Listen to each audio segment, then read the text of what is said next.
I want to teach on something that is always a big search engine search. I hear it talked about in the news on a weekly basis. It's become a part of our public lexicon. It's just out there, and it's burnout. We get the call all the time on the show. Ken, I need your help.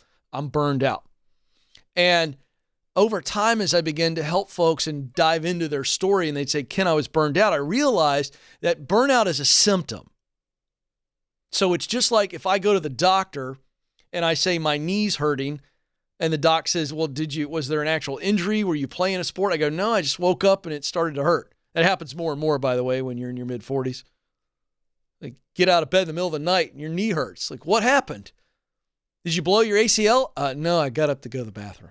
I don't know what happened. And it happens. So if I've got a sore knee or shoulder or whatever it is, I'm going to go to the doctor. What does the doctor do? The doctor's looking for the source of my pain. So I've identified 5 primary sources that cause burnout. But the actual diagnosis, Joe, is build up on the heart. So if somebody feels burned out, I know when they call in, I go, okay, you feel burned out. I got it. Let's examine what's causing the buildup on your heart.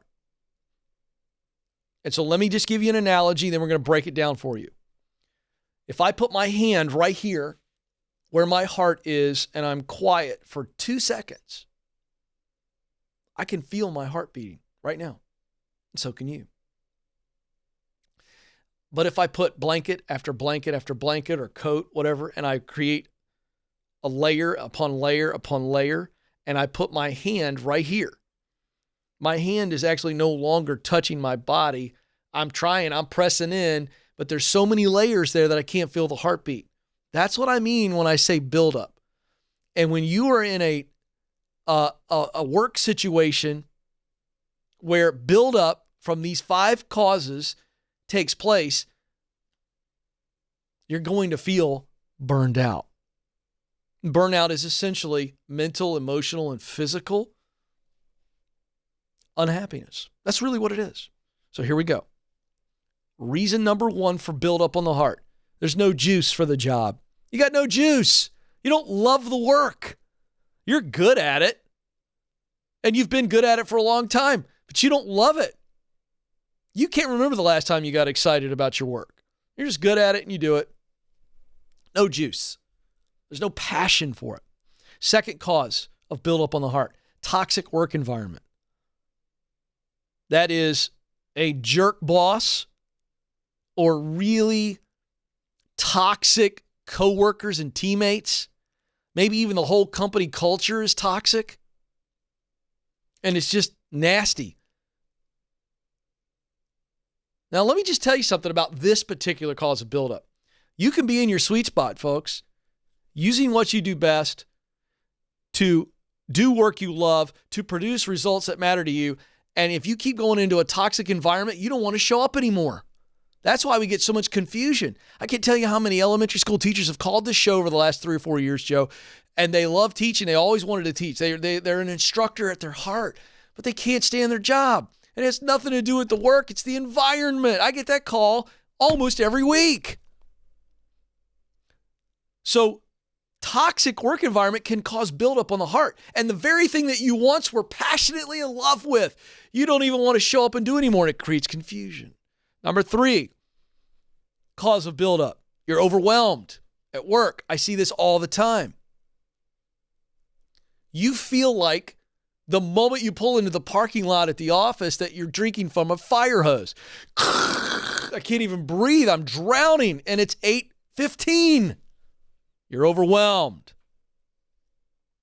4th cause of buildup on the heart. You're feeling underappreciated. One of the core psychological needs of every human is to be known, to be seen.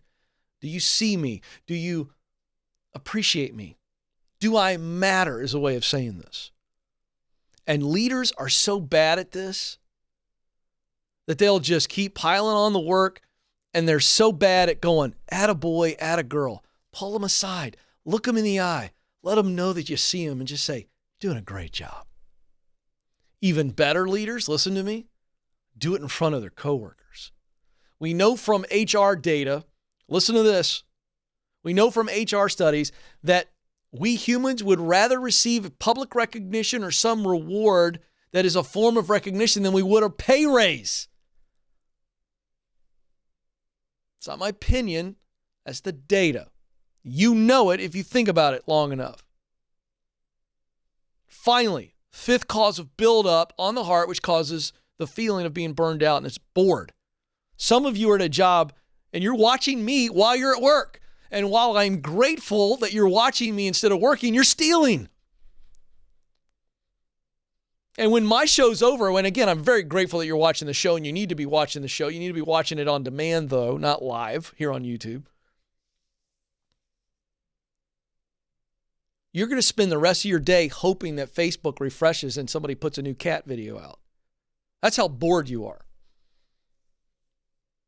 Gee whiz, my friends aren't doing anything on Insta today. What am I going to do with myself? You're bored.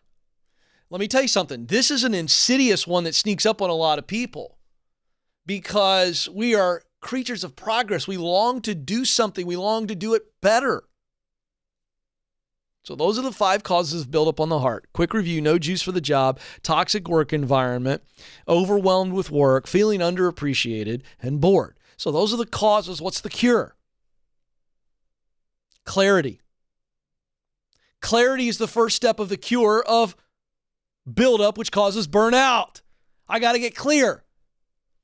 First, I get clear on what of these 5 causes of buildup on my heart, which of the 5 am I experiencing? Is it 2? Is it 3? Is it all 5? Let's get clear on that first. Second, let's get clear on what I was created to do. What is the role in the workplace that I was created to fill? Get clear at stage 1 of what I teach. What do you do best? Talent. What work do you love to do? Passion. And what results do you want to produce in the world? Mission. I use what I do best to do work I love, to accomplish results that matter deeply to me. Get clear on your sweet spot, and then you're going to see lots of different jobs. And then we go, okay, I got to get qualified, or I'm already qualified. That's stage 2. Then stage 3, get connected. Start making connections at the proximity principle.